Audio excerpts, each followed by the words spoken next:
April Carter. I am one of the mountain shakers with Shake the Mountain Movement, and today is Motivational Monday. Today I'd like to continue to add on to my previous week's videos. I've been talking about doing whatever it is God has put in your heart to do, running after the vision that He's put in you, and not waiting until that someday, but doing it now.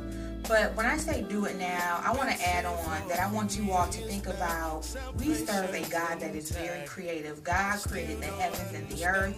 He created flowers, man, all those things. So that took creativity. And if we are created in His image, we have that same creativity. Now, we can't create the heavens and the earth, but what God has given us, we can use that to be creative in building His kingdom. So I want to challenge you to think about what God has put into you, whatever skills, what talents, what abilities He's giving you. How can you use those creatively to build God's kingdom?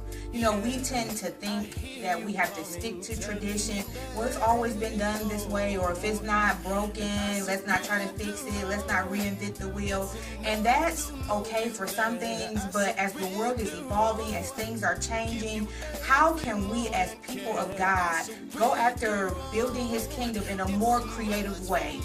If God has put something in you, I want you to think about how you can be creative. How can you be different? How can you set yourself apart from others? Because this world is ever evolving. If we want to reach out to people who do not know Christ, or those people that we've been trying to run after and help to come to Christ, we have to become more creative.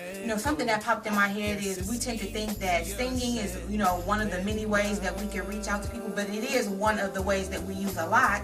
But if God has given you the ability to draw, if you're into comics or any of that, you can use comic books to reach out to people, to bring people to Christ. So I want to challenge you to think differently. I want you to think about the skills, the abilities, the talents that God has given you to think outside the box. Facebook wouldn't exist if Mark Zuckerberg hadn't thought out of the box. If he had stuck to, MySpace already exists, Black Planet, I'm going to create something the same, Facebook wouldn't be what it is now. He wouldn't be a billionaire. So I want you to use what God has given you to think differently and to build His kingdom. So today is Motivational Monday, and I challenge you to think differently and to think creatively.